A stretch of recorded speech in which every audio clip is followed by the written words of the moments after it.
Council, are we ready to continue? If we are, please proceed. Thank you.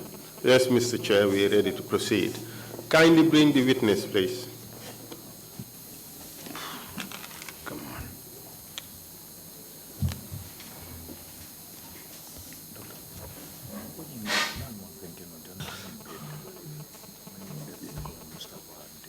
Welcome back, Professor Sen. Thank you, Dear Council. Before we left off for the break, we were talking about your conclusion to be drawn on some of the institutions that enabled Jammeh to sustain, to consolidate and sustain his dictatorship. And we looked at how he dealt with the civil service. And we concluded with the point that some people were corporals in the morning and entered the evening being generals in the Gambia National Army. Well, equally, we have seen a dresser dispenser who became chief executive of the RVH in the early days. The only qualification was that the person was Jola. Yes. You raised other issues in this big paragraph, which I think we need to look into.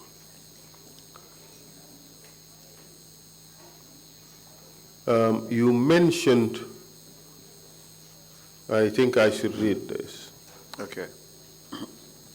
You said there was endemic institutional and state failure in which routinely expected services, physical infrastructure, and other vital upkeep could not be carried out. Could we look into this again and see what you really mean? Okay. The institutional and state failure in which routinely expected services, physical infrastructure, and other vital upkeep could not be carried out. I have heard of claims that, say, for instance, GPTC buses or the subsequent venture that followed it, its buses would occasionally be appropriated for political purposes and no payments made. Would that come under this? That would be part of what I was thinking. In addition to the disrepair of the buses, the roads, office buildings, just the overall appearance of things, just seem to have deteriorated so much. Even the major offices in the country could have been better kept. But that may not be his fault entirely. I think there are some issues that can be taken care of by individuals, by leaders, by office managers in some of those buildings. You also went on to say that at the hem was Jammeh and his cabal to perform state functions. We have heard of somebody called Sol Baji. Could you say anything about that, Jammeh and his relationship with Sol Baji? I don't know Sol Baji. I know he was the head of the military, of the army. Is that right? He was not. Which Sol Baji are you talking about? The same Sol Baji who, well, he was a general. He was a general, yes. But certainly was not head of the army. Okay. But some argue that he was a de facto prime minister. I don't really know much about him. I've heard his name, certainly, but not much interaction, or even I couldn't tell you this is Sol Baji. That's right. But you also concluded in this paragraph that those that were left in the service, in the civil service, dared not speak out for fear of reprisals. Yes. Was that also endemic? Pretty much. It was fairly well spread throughout the institutions of government. So yes, it was very widespread. And you went on to say also that economic functions, including private businesses, ordinarily left to market forces, were centralized out of fear of empowering individuals. Could you further explain that? Well, when it came to contracts and bidding of contracts, or just benefits that could accrue to the private sector, for the most part, these were taken over by Yahya Jammeh and his cabal, so that those who would ordinarily benefit would not do so. So many businesses left the country as a result. In fact, I can think about several names of businesses and business persons who left for reasons that, you know, the economic environment wasn't just favorable. I believe Taf Njai was one of them. At some point, many others had to leave and relocate their businesses in other parts of the sub-region. That's what I'm referring to.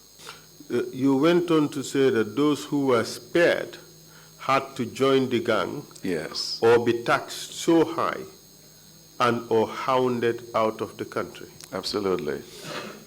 Where do the intellectuals fit in this schema in view of the mass exodus? Well, I think they are part and parcel of this syndrome. Journalists, intellectuals that could afford to leave did so in droves.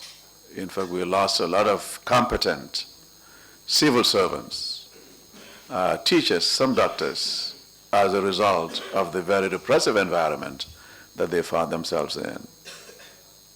So it is part of the same pathology, to say the least.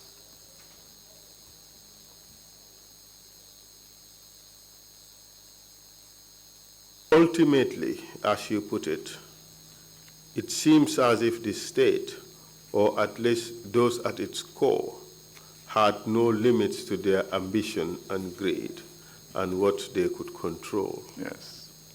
What were you referring to? I was really referring to the media that we talked about earlier, the television stations. Even when it came to selling vegetables, Yahya Jammeh was known, or at least said to have had stalls selling vegetables, bakeries and bread, among other things. But again, the 1997 Constitution, Yes. for the first time in Gambian history, allowed the president to do business. So previously, the Constitution outlawed the president doing business except agriculture, because we had to encourage farming. Yes. But the president was prohibited from doing business. Until the 1997 Constitution, we the people gave him the authority to do business. And he started selling diapers, groceries, bread, everything. He did. What do you think about that? Well, I think this calls for a national dialogue, because it exposes leaders in future to engage in activities that may border on corruption. I think in the end, it led to massive corruption under Jammeh. I think really leaders that come to power, even at the ministerial level and lower down, should have their businesses in escrow until they complete their service to the nation. That would be my suggestion, Lead Counsel. Thank you. So we now move on to the next question. In this one, we have to be very careful. And it reads, to the extent possible, and without attributing responsibility for human rights violations and abuses, identify the role of various security forces in politics, democracy, and the democratization process in general, as well as enabling alleged human rights violations. Referring to page 41. 41, okay. Starting from paragraph 112. Okay. Could you take us through that, please? Your response to this particular issue? Yes, I go through a preamble where I talk about the notion of civilian supremacy and control, and looked at the role of African militaries in the 1960s to the current period. Yesterday we made allusions to the fact that the military in Africa, in Gambia in particular, for the most part, felt that they were the most suited to running these countries and the economies. We have heard Sana Savali say that things were so bad in their own minds, they felt they had the responsibility and, in fact, the obligation to overthrow the Jawara government. What do you say to that? I think that is, if you would excuse my language, is hogwash. It has no bearing, because the overwhelming evidence in the literature, academic literature, would suggest that the military, when they come into power, the economy deteriorates significantly. Human rights are violated, and that economic performance overall would suffer tremendously. Again, it is one of the justifications they provide to overthrow regimes that for the most part would do much better than they would.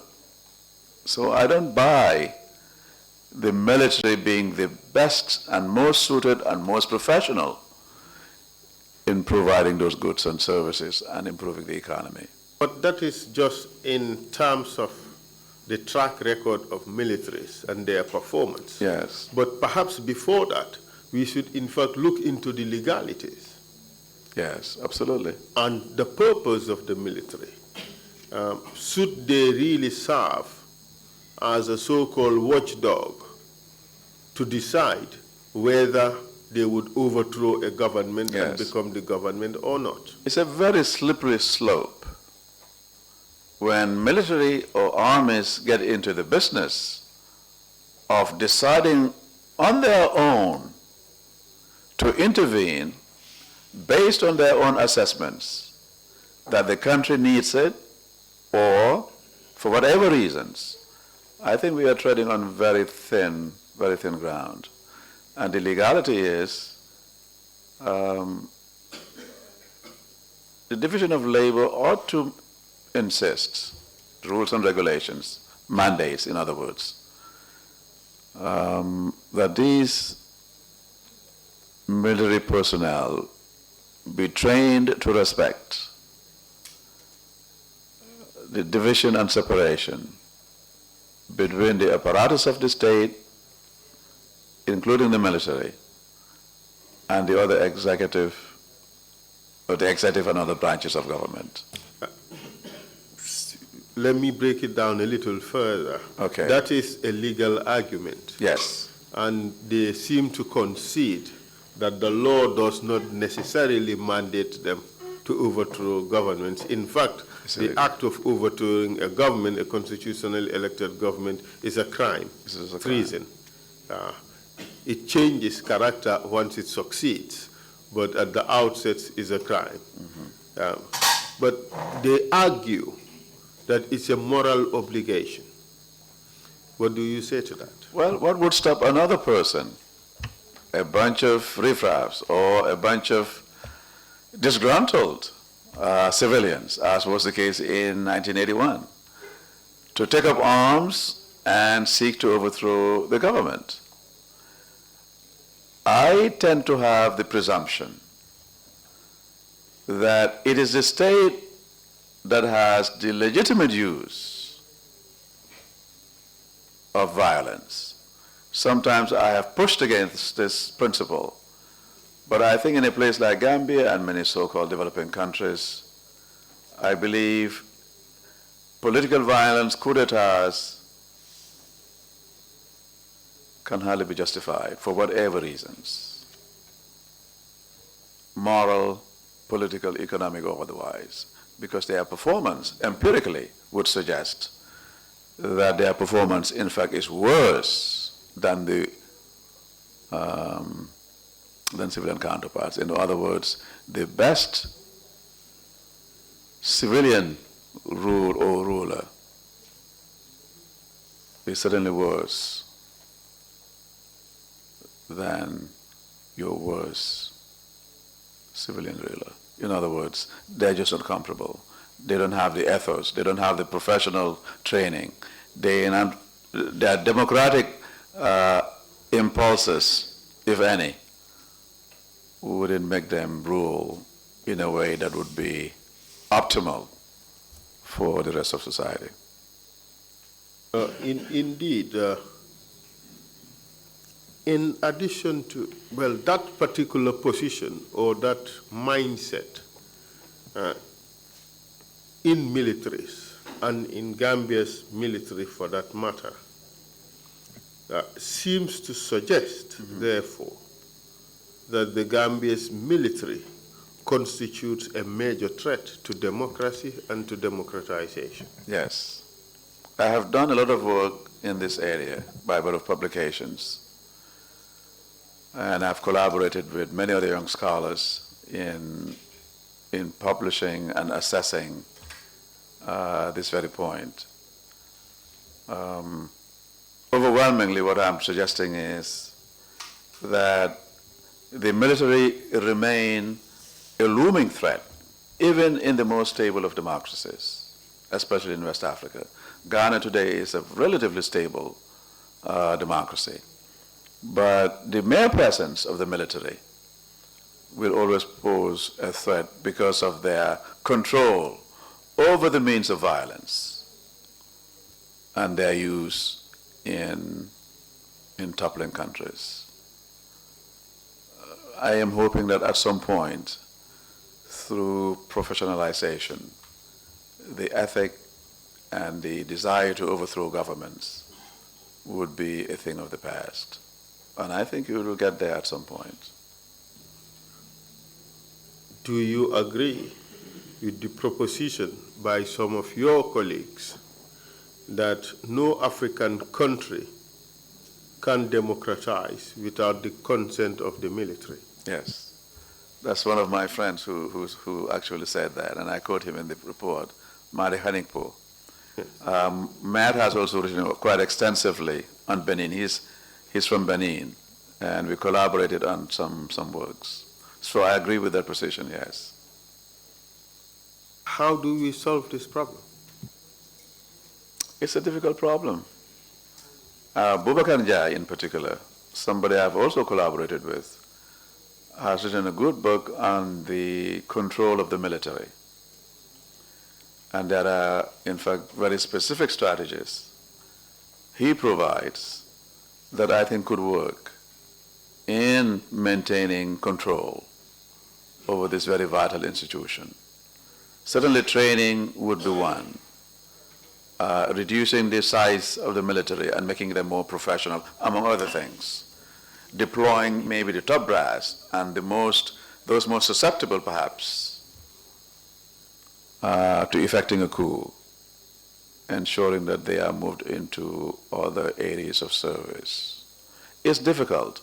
It is also a very touchy, potentially very explosive situation. So it ought to be controlled or handled with caution.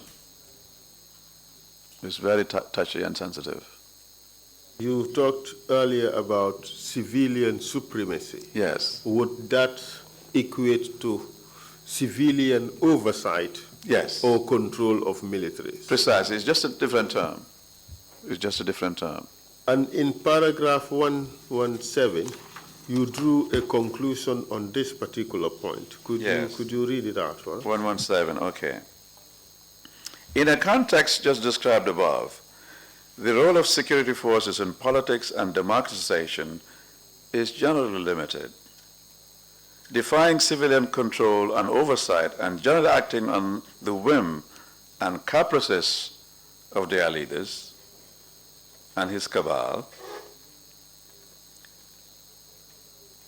security forces, including the police, NIA, and other branches, were accomplices to undermining democracy, liberalization, and democratization. In fact, as I have argued elsewhere, the proclivity of military institutions in many African countries, and Gambia in particular, are generally anti-democratic. The 2-year transition program back to civilian rule bears this out. The military, except in the very few instances, as in Burkina Faso, under Thomas Sankara, poses a looming threat, even when contained in the barracks. Where they are under civilian control, as in neighboring Senegal and now Ghana and Nigeria, that is an entirely different case. We have seen in 2016 December, just at the beginning of the impasse, Yahya Jammeh promoted a number of military personnel. Yes. Could you shed light on that and see what might have been the underlying motives and the impact it could have had on the democratization process? I think it was a last-ditch effort to remain in power. And by promoting, appointing some new ministers and so forth and so on, he felt or thought he would be able to get them on his side. Maybe in fact inciting them to engage in some form of military activity to defend and protect his dying regime. The implications would have been dire. I believe it could have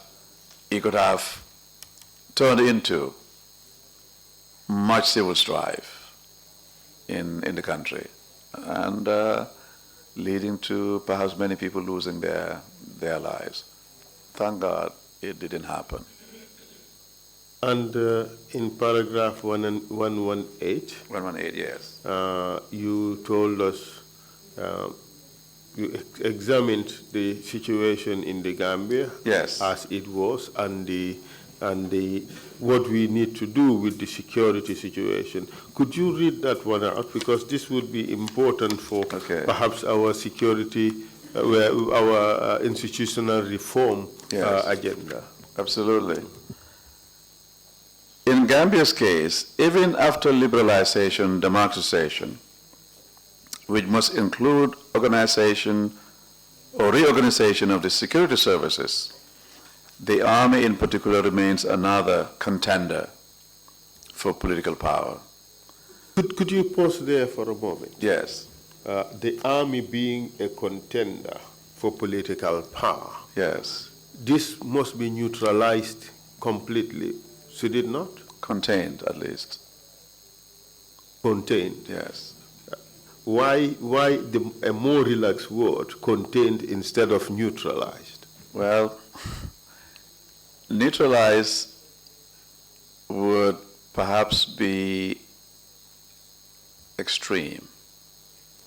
The way I understand neutralize, it connotes elimination, possibly, of a group, but containing them. Not necessarily elimination of the group itself, but eliminating their possibility of seizing power. That is never complete. As opposed to containing the possibility of remaining. The thing is, the specter of intervention is always present. You can reduce the propensity of it occurring, or the probability, but it is never completely eliminated. Okay, let's go with your theory. Yes. Containing their capacity to be a contender for political power. How can we do that? I believe one way of doing it is attracting the best and the brightest in the military. It should not be a reservoir. It shouldn't be a place where a place for high school dropouts. I think it improved over time. The standards had been raised over time. But what I'm suggesting is training, a leaner, meaner, a more restructured, configured military establishment, if we need it. I'm assuming that we do, for security purposes. The smaller, the better. Good training, good human rights training in particular, and drilling, orienting them to respecting these democratic norms. It's difficult, but training, professionalism, I think are the key elements. Making sure that they are also well taken care of. They must have the means to protect themselves as well as the nation. Their living conditions must not be on the par. In other words, they play a very important role in protecting at least the domestic confines of the country. I would leave this for another time. Okay. We can perhaps come back to this at a later stage. But you went on to say Gambia's current security environment is extremely volatile and stabilized by the presence of ECOWAS forces. Could you continue with that, please? And even here, there is a mounting sense of insecurity among the populations, and this will likely worsen with their departure. This potentially leaves a huge security vacuum, which the military could easily fill unless the necessary reforms and safety nets are in place. And what type of reforms and safety nets do you have in mind? The safety nets would include,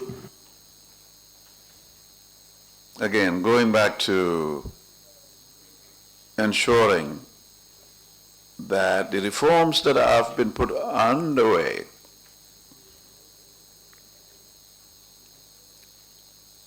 are put in place. I was part of the national security policy writing and editing. It's a good document and made some very significant suggestions. I think a good way of providing safety nets is putting in place those recommendations. What would they entail? Professionalization, reduction in size, leaner, meaner, as you suggested? A clear delineation of their mandates would be, I think, a step forward. Them being well taken care of? I'm sorry? Them being well taken care of? Well taken care of as perhaps other civil servants. Nothing better, nothing worse.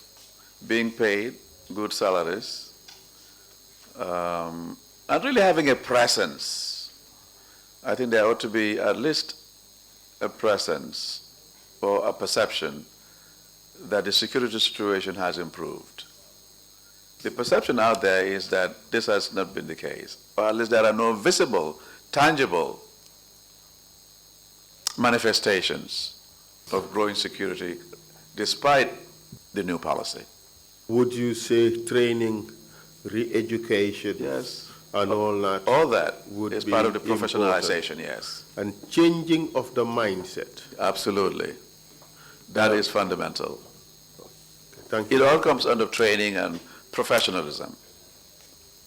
You went on to say that failure to reform the security forces therefore increases the propensity for coups and counter-coups. Yes. And if not handled carefully, and especially if it results in the loss of entitlements and privileges, it could result in disaster.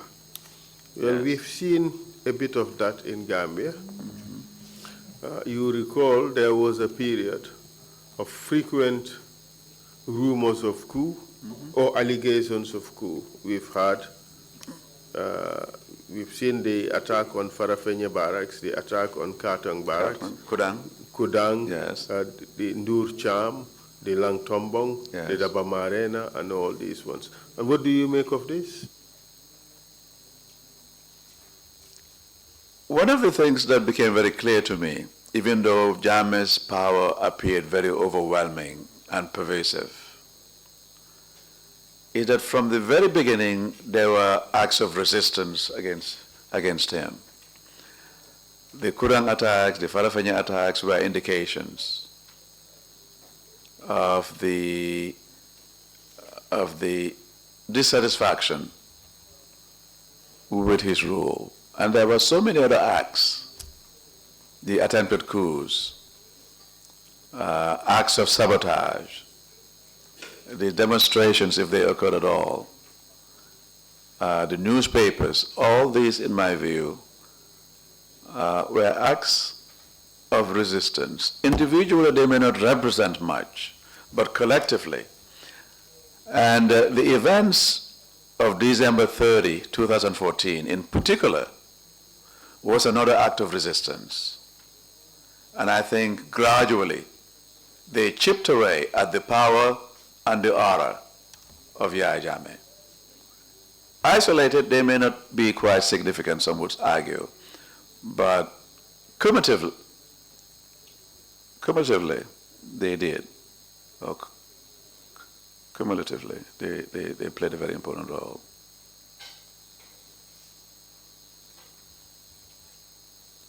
Getting rid of him. Thank you very much. The other security agencies also played a role in sustaining Jammeh's dictatorship. Yes.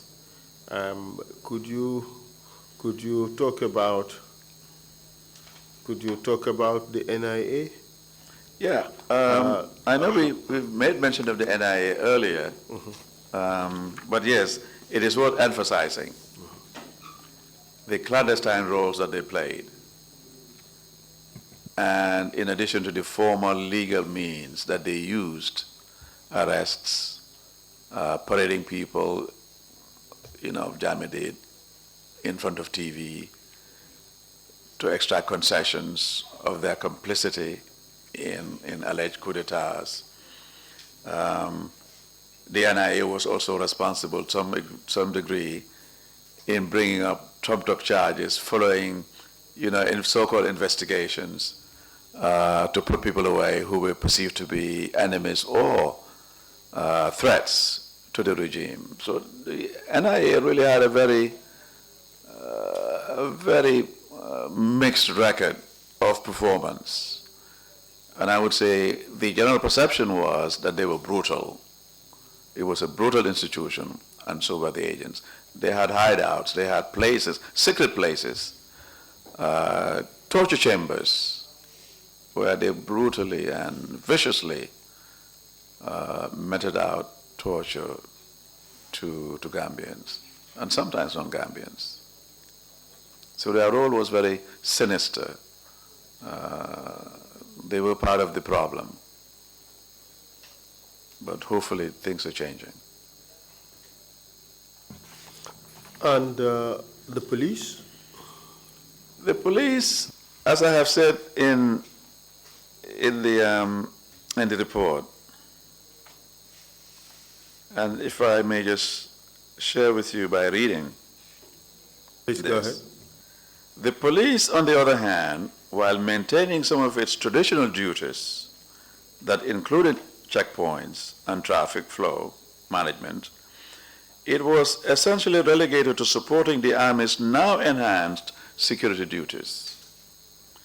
It was the NIA, however, that was the most involved in the day-to-day security affairs of regime stability and protection. They engaged in brazen torture of dissidents, political opposition, and arrest to ensure regime security, and so forth and so on. So the police, in fact, began to also play duties or perform duties that were relegated traditionally to the armies, blurring their spheres of control and responsibility. And that is a very dangerous development in the security sector, to say the least. In your view, which are those institutions of state that required major reform in order to deepen our democracy and our democratization process? Everything. But I will say that the security sector is certainly, in my view, central to deepening democracy in this country. And I have suggested elsewhere that security must not be limited necessarily to national security. That security needs to be extended to include, among other things, personal, community, environmental, and other forms of security.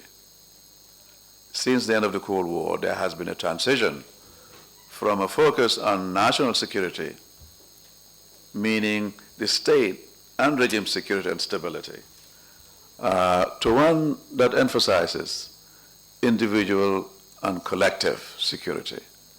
And that would then mean practically everything within our system. But security for sure, because when people are insecure in their physical existence, it makes productivity, self-expression, or participation as a citizen all the more difficult.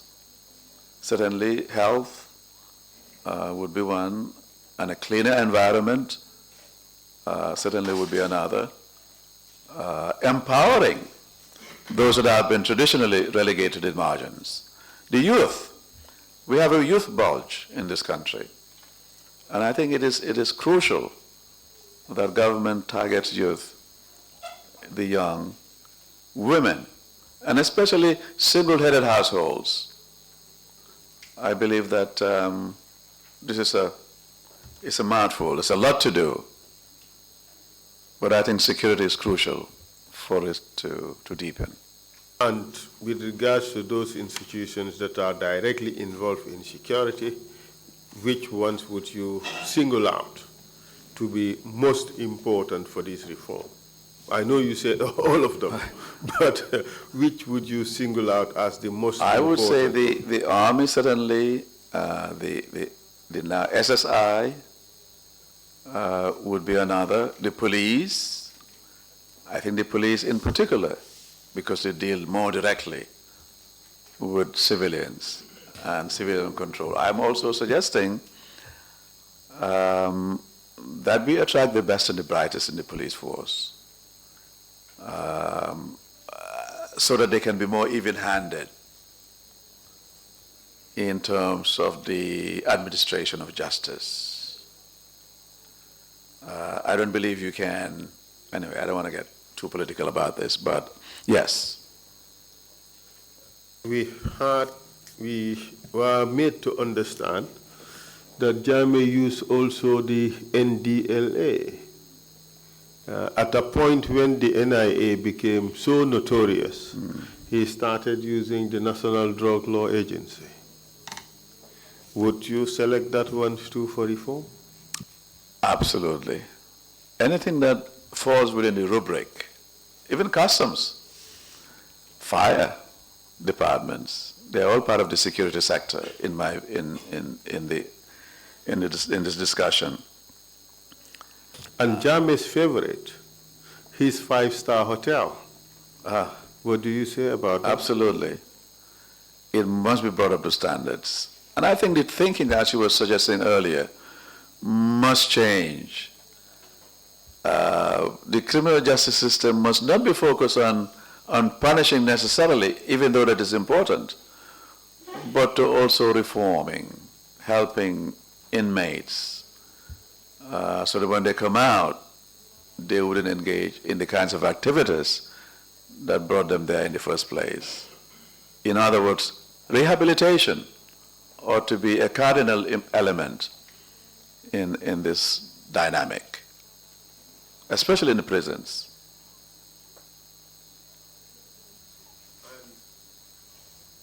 To end this topic, you said in the last paragraph on page 45, and I quote, "In sum, national security reform lies at the core of any future economic, political, and other developments in the new Gambia."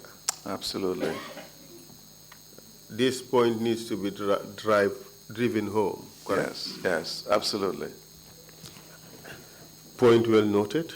So let's now move on to the other question, to identify the role of private organizations and group associations, including religious and community leaders, in contributing to the erosion of democratic norms and values that led to dictatorship and human rights violations and abuses.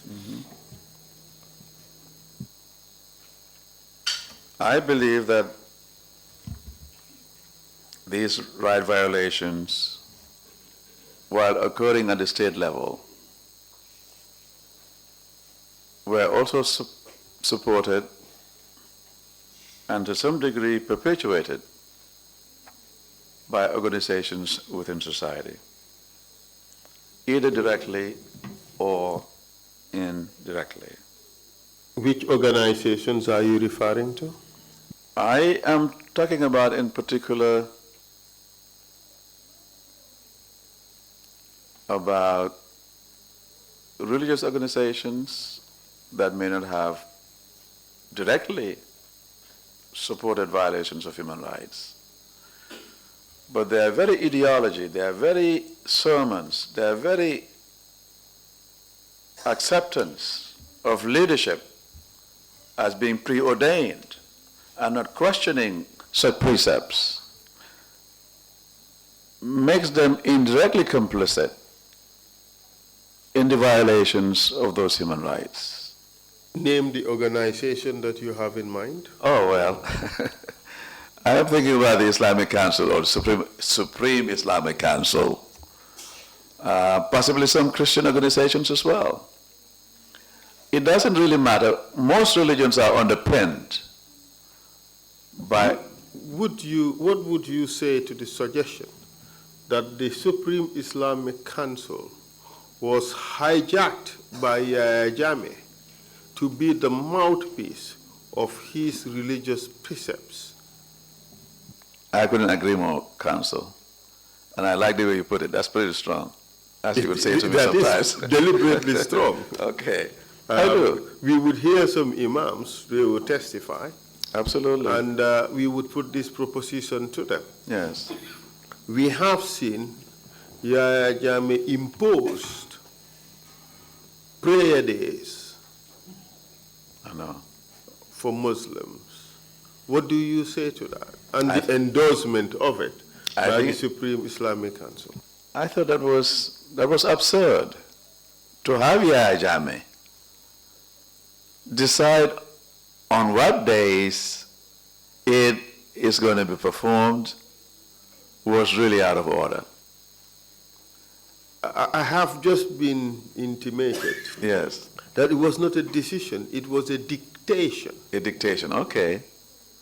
All right. I mean, there's a difference, certainly. I think it's absurd.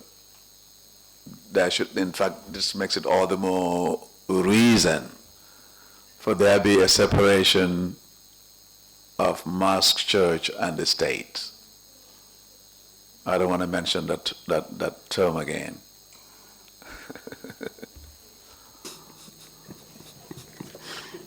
I think it was absurd. Yahya Jammeh of all people. Traditional leaders, dairas, organizations, gamos. Oh, yeah. They have the gamos, and of course, mostly in praise of Yahya Jammeh. The dairas and the gamos became so distorted in their mission, in their religious mission, that they became caricatures of their former selves. Towards the end, it was like government by Sikar. Government by? Sikar. Sikar. Okay, I like that. A lot of Sikar in Kanilai.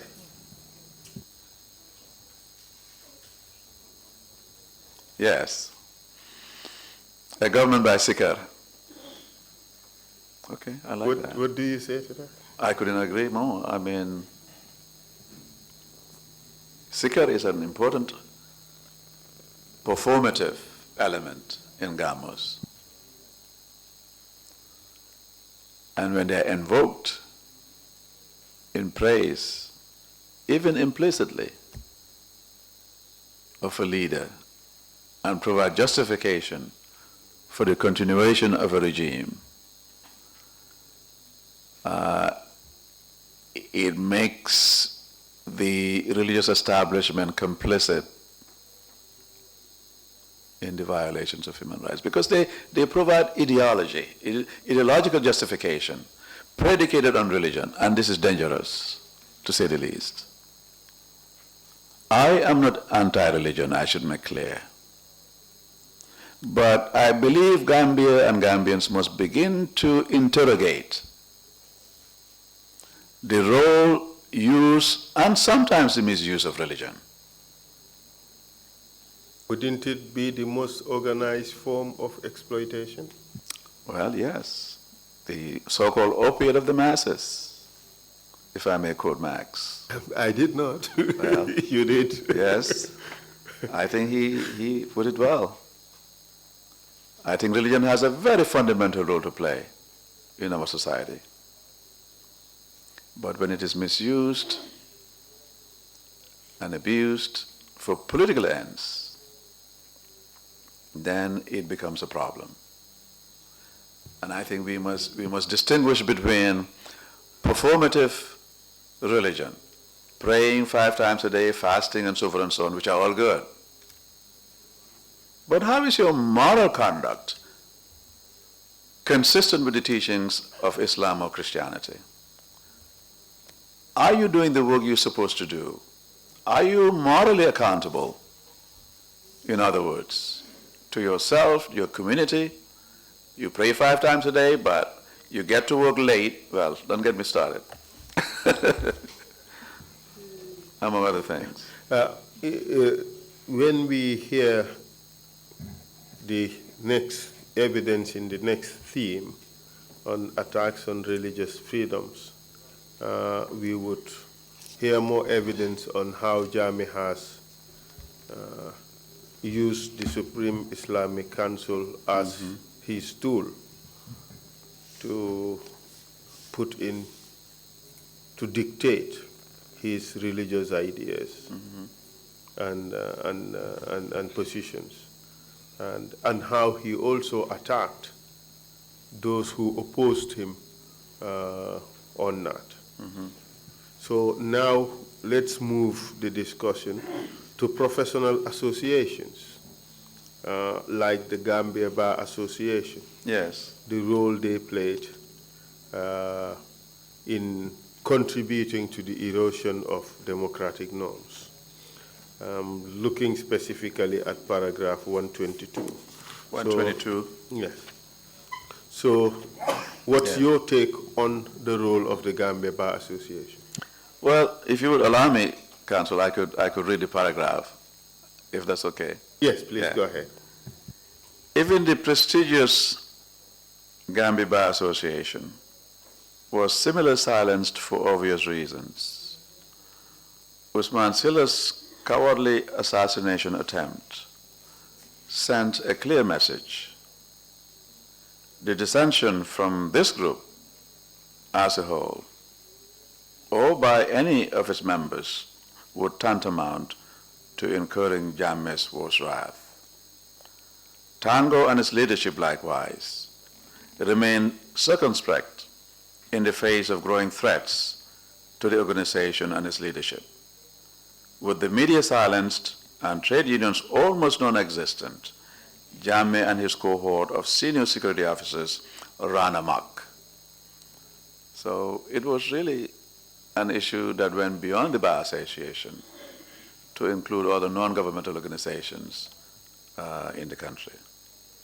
I understand that a special commission was set up specifically targeting lawyers, which Really? drove fear in the hearts of lawyers Yes. and effectively silencing them. I didn't know that.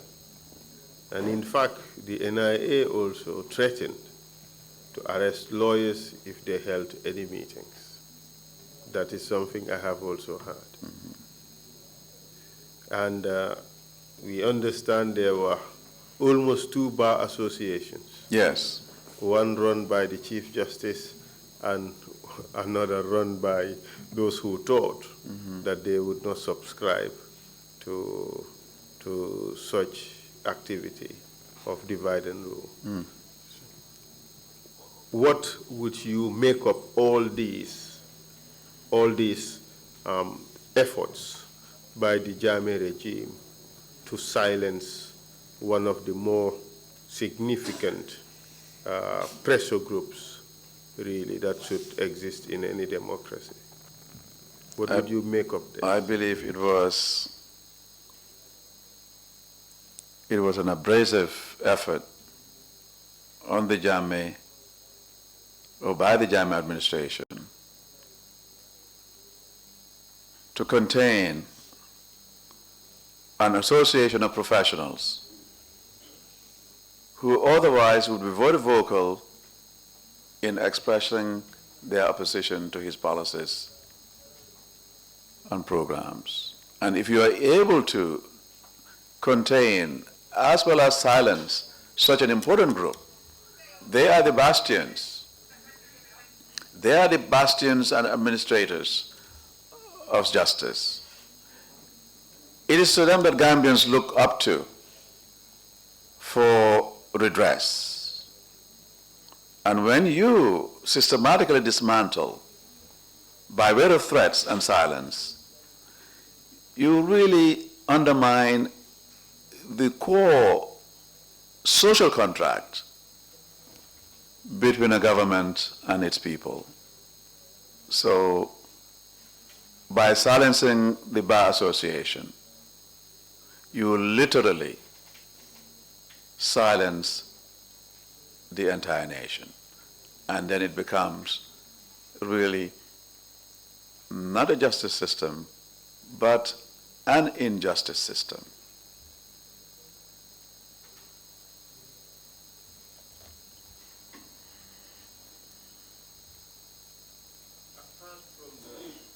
Apart from the Bar Association, typically you would have organizations such as Teachers Union or Workers Union Yes. also contributing to the democratization process. In your research, have you seen anything like that in Gambia? Not much. I mean, the trade union organization and activity before and after independence was very important.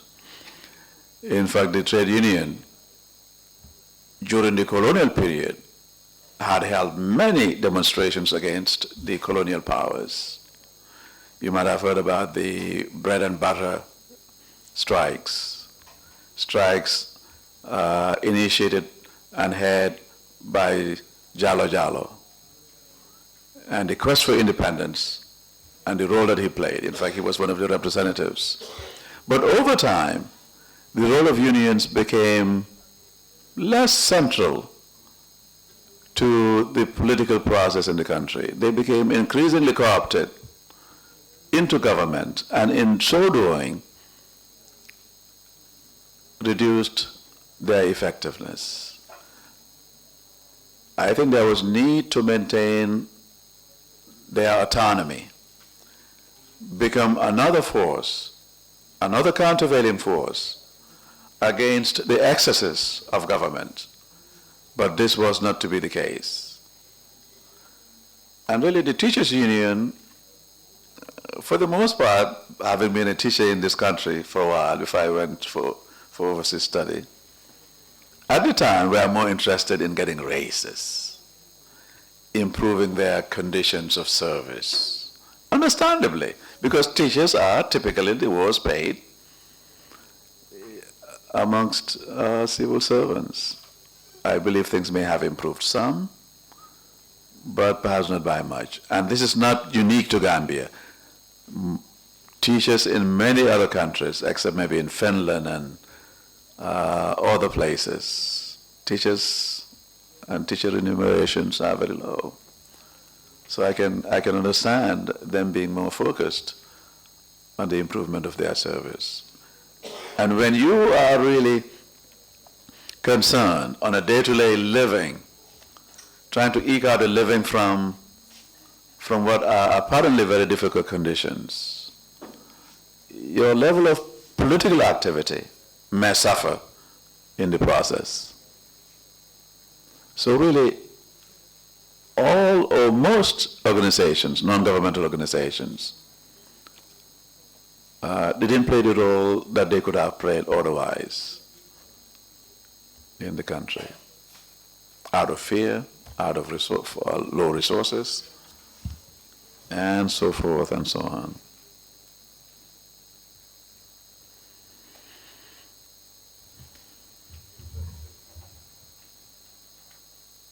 And in paragraph 124,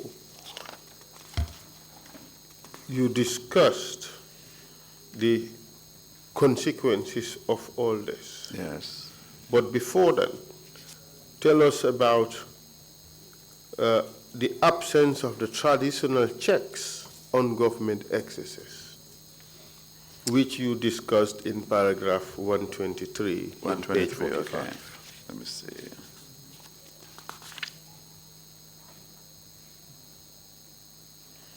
Traditional rulers have always played a very critical role. I'm referring to paragraph 123, page 45. Page 45, okay. The absence of traditional checks on government excesses. Well, it was non-existent for the most part. I think the National Assembly, alongside all the institutions of state, could have been more empowered, which they weren't. And this could have effectively provided the necessary checks and balances in the country.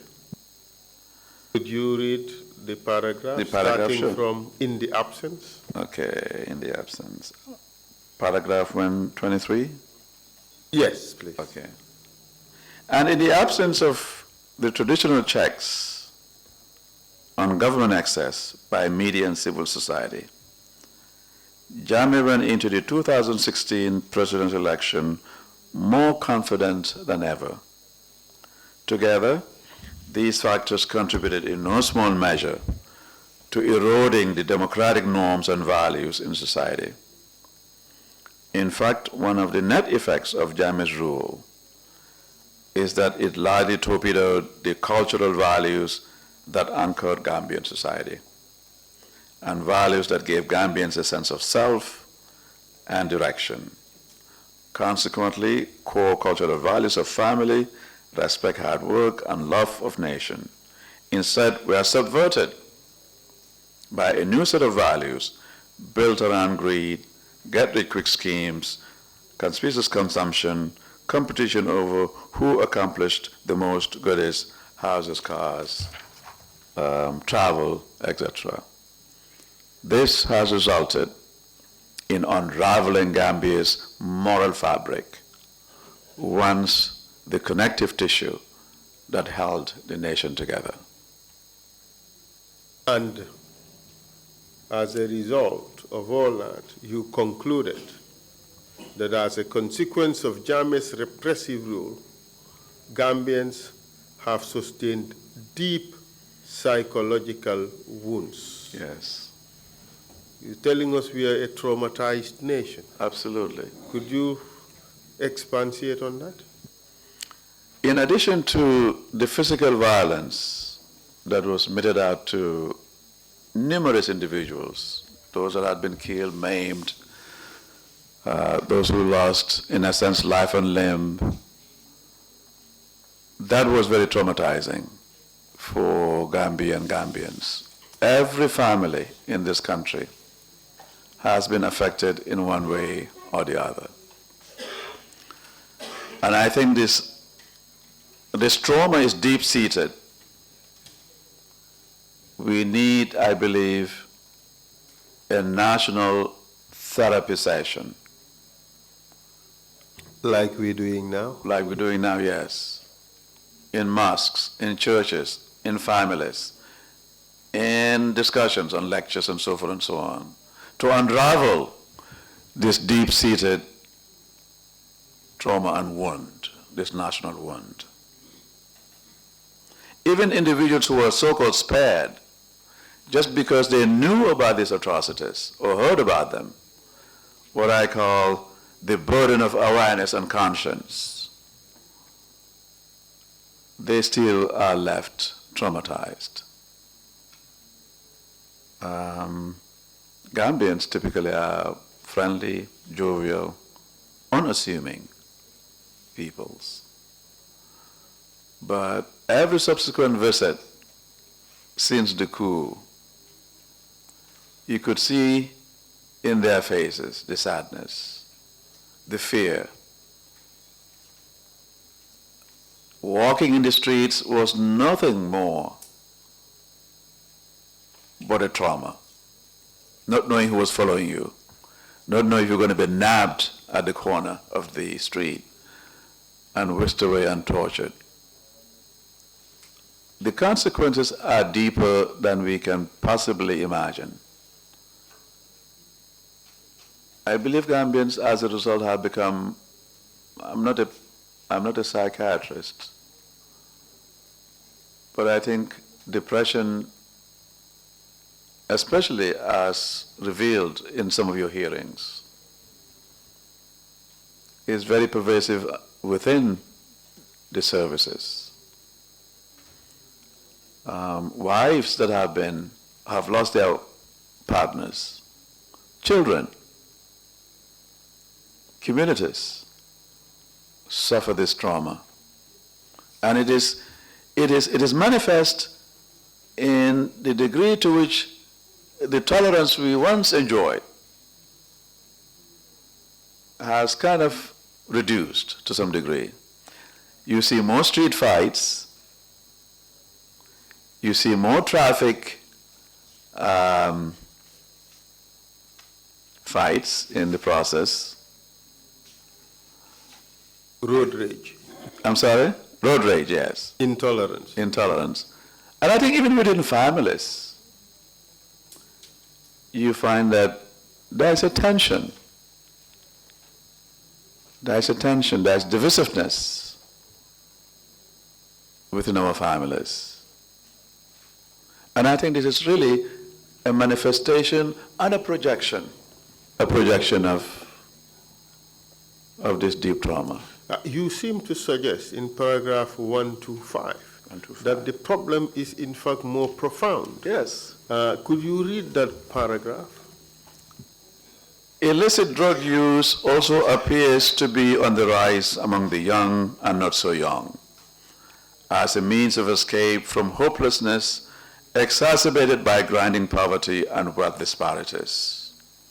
Sexual promiscuity and risky sexual behavior appear to be at an all-time high.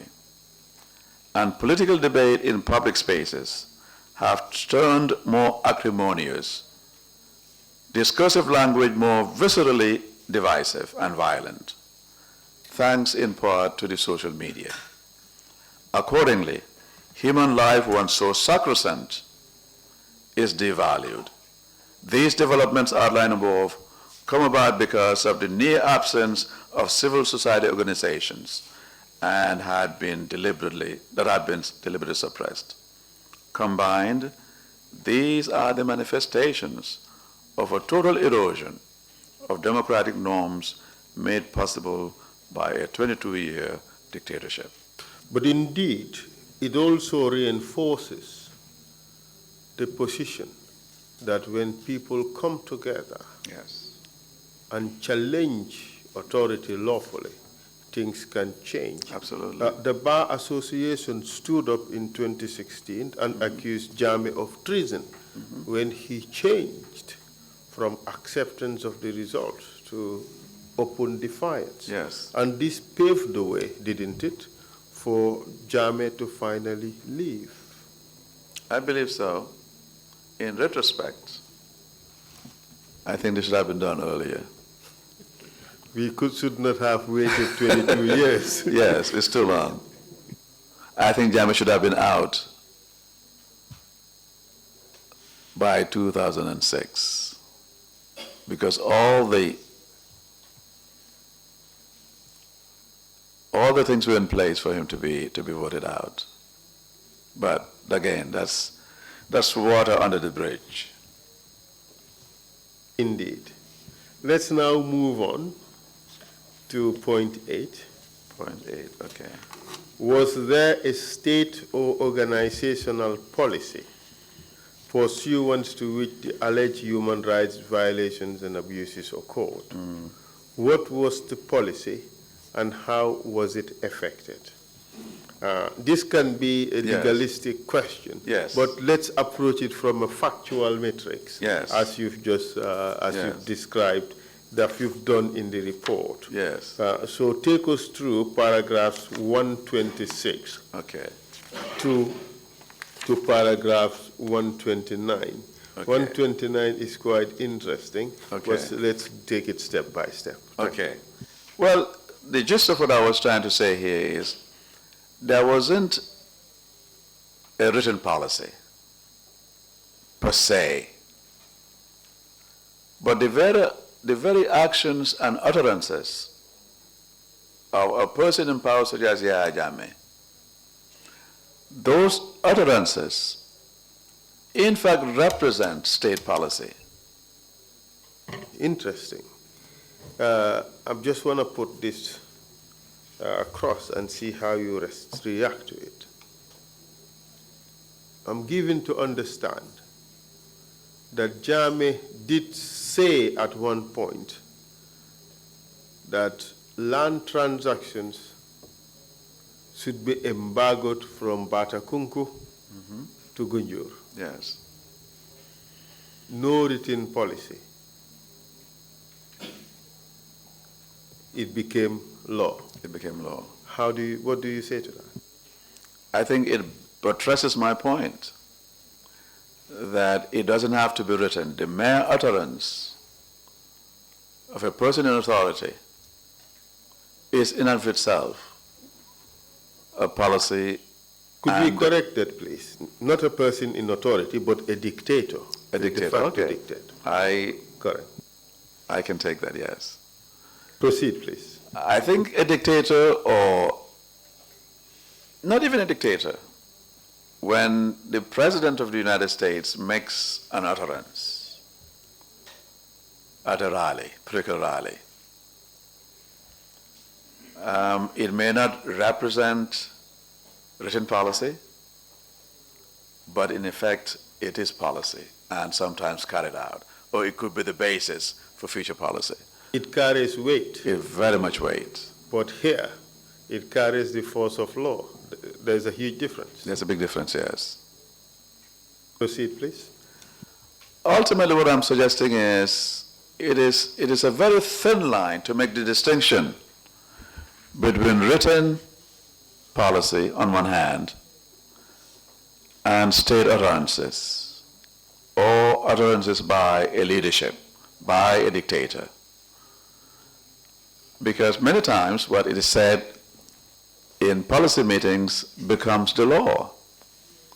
It becomes the practice. Even if it is not the law, it becomes the practice and becomes part of the body of laws put in place in the country. So really I was kind of cagey in the response that I gave. I believe whatever Jammeh said was really the law of the land because of his dictatorial tendencies. Let's put it to the test. Okay, and look at some of his utterances. okay. All right, We will bury them 6 feet deep. yes. Was that something that was adhered to? Yes, he did. Could you expatiate on that? In one of his earlier rallies in the country, when opposition to his rule was mounting, Jammeh threatened journalists, dissidents, that if they dared challenge him, he would bury them 6 feet deep. That was so traumatizing, not only to those who were dissidents, but to the entire nation. It sent a flag, it sent a message. And what was the message? If you challenge me in any form, I'm going to kill you, and you'll be buried where not even a fly can see you. That is also another utterance. Another one, by- yes. That's right. And we have heard media practitioners appear before the TRRC. I can tell you that there were up to 140 arrests of journalists registered, Yes. attacks on media houses, physical attacks, destruction, burning, setting them on fire. Yes, absolutely. Even Assassination. assassinations have happened. Yes. So all those, would you attribute them to be pursuant to Jammeh's statement, his Yes. attack on They the media? became state policy. They represented an important element of state policy. So what I'm saying is, it is for lack of a better term, it is a process of osmosis. The utterances in themselves may not represent policy, but they bleed into the policy arena and vice versa. Some may say, put it in a more technical way, it is a dialectical process. They enter into and out of one another. And then the distinction between the two becomes very blurry. Let's look at Yeah. the use of torture, for Yeah. instance. The evidence that we have received so far seems to suggest that the NIA was a torture chamber. Many people who were arrested and taken there were subjected to torture. In fact, the evidence we received Yes. is that there was a system of extracting evidence from witnesses, especially those who were accused of coup d'etat. You would have interrogators in the form of a panel. You would have torturers Yes. in the persons of the junglers, masked people, and then you have statement takers from the police. The interrogators will interrogate, and if they can't get the evidence, the torturers would come. They would torture, and then the witnesses would be passed on to the statement takers, who would have fabricated evidence, and the witnesses would sign in fear of Yes. the torture. Would you say that this system of extracting confessions was part or pursuant to state or organizational policy? I couldn't agree more. I think they represent a deliberate effort to maintaining the status quo. And the policies themselves were emblematic of this very repressive environment. It is disconcerting to hear, and I've heard this before, how prisoners were tortured so viciously so that made-up evidence can be extracted and used against them. This is the most odious, I would say, of a legal and political system that had run awry, that had run amok, that had run basically gone mad, to say the least. In paragraph 127, you made it even more poignant. Yes. Could you read that paragraph out? 127. Page 47. Okay. Top paragraph. Yes. In time, policy pronouncements by Yahya Jammeh became policy nonetheless, whether written or not. Ultimately, an institutional groupthink, subculture, developed to carry out human rights violations and abuses. Hidden codes and language, torture instruments, torture chambers, and secret interrogation outfits dispersed throughout form the basis of this unwritten but stated policy. Poorly trained yet financially rewarded security officers became executioners in a never-ending saga of power drunkenness, drug abuse, torture, and murder. And as time elapsed, these practices became institutionalized, driven primarily by the overarching interest of maintaining the national security vampire state system. So your conclusion is that this groupthink, this subculture of doing things in a particular way, aimed at getting the evidence for Jammeh at all cost, became institutionalized. Yes. And exemplified the national security vampire state. What do you say regarding suspected coupists who are paraded on national television and subjected to confess to crimes or plans to overthrow the democratically elected government, whether that is true or false? Yes. What do you say to that? What does it represent? It's abominable, to say the least.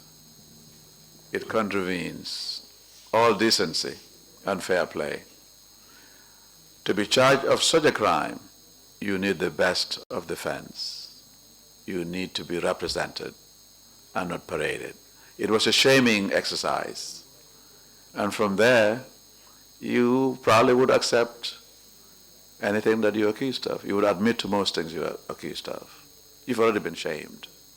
And it also typifies the institutionalized state policy, yes, absolutely, of extracting a confession, yes, no matter what, yes, even if it means fabricating evidence. Well, you know, the hearings, especially the session you had with Sana Sabali and the confessions by Alaji Kanyu, I talk about it later in the report. I mean, they were harrowing. They were extremely harrowing. Alaji Martin? Alaji Martin and Alaji Kanyi and his treatment of some of the, those who were executed on November 11th, I believe, and 10. It demonstrates a systematic, ingrained, institutionalized policy. Even under trumped-up charges, you could be tortured. You could even be killed. You took it. I missed that. I don't know how I did. That's okay. But you took it even further. Look at paragraph 128. Yes. Read paragraph 128. Yeah, I was looking at it while A troubling aspect of this practice was its gradual transmutation into ideology that was internalized sometimes consciously and unconsciously by agents and institutions of the state. Torture, death, and loss of life became normalized and conducted as a matter of course to satisfy the status quo, Jammeh and his cohorts. Loyalty to a cause and sharing the same or a similar vision as the leader made torturers less willing or able to break out from this ideological grip. The degree of alleged atrocities, as well as systematic violations of human rights under Jammeh, could not have gone on for so long as they did without a coordinated, institutionalized, common understanding, call it policy. This way, recruits into the clandestine organizations and groups were quickly socialized into the culture and hence perpetuate human rights violations. It is in this context that the police intervention unit, the Green Boys, junglers, must be understood. Together, they were committed to maintaining Jammeh's and regime security at any cost. In fact, the junglers defending Jammeh and his regime, was equated as defending the nation. In fact, Jammeh was equated, and his defense was equated with defending the nation. Let me give you a few anecdotes here. Yes. We had Malik Jatta, and he testified about the killing of Nyasi. He said, I took out my pistol and I said to him, I am killing you in the name of my nation, to protect this country, in the defense of this country. Boom, the guy died. That's troubling. Yes, that is exactly what you put here. Yes. That this practice was its gradual transmutation into ideology. And you ended by saying, in fact, for the junglers, defending Jammeh and his regime was equated to defending the nation. Yes. And that's exactly what Malik Jatta did. I kill you in defense of my country, even though he had no clue what that guy had done. It's troubling, Amazing. isn't it? Yes. We had Sana Sabali. He stood here to say that those people they executed in November 11 deserved to die because they were the enemy. Yes. The Geneva Conventions meant nothing because their ideology, their mindset was these people had to die. Absolutely. State policy.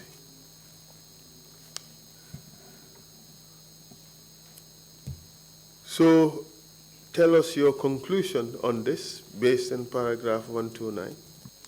In sum, the Jammeh have a written, articulated, state-sponsored and backed policy on how precisely to deal with opponents and perceived enemies? Probably not. What he had were policy pronouncements he made over 22 years that became the corpus of his unwritten human rights policy. Just another anecdote here. We had Edward Singate. He said on November 11, when they were leaving State House, Jammeh said, take no prisoners. And indeed, on that basis, they executed all those captured in November 11. No written policy, just a mere utterance by Jammeh. Proceed, please. Derogatory pronouncements against journalists whom we call illegitimate sons of Africa and rotten horses, threats to slit throats of gays, derisive pronouncements against Mandinkas, and political enemies, similar to pronouncements against the Tutsi in 1994 in the Rwandan genocide, sent signals through hidden codes, language, to carry out atrocities. This is how the genocide began. They were called cockroaches. The Tutsis were called cockroaches. And before long there was a mass slaughter of the Tutsi. So this is very 90 days, 800,000 people. yes. And you could see their bodies, bloated bodies, floating in the rivers. So this, if it hadn't been curbed, could have resulted in disaster. On that note, we end it here, and we resume after the lunch break, subject, of course, to the chairman's approval. Thank you very much, Council, and thank you very much, Professor Saine. Thank you. We will take a 1 hour lunch break and come back at 2:30 sharp. Meeting is adjourned. Thank you all.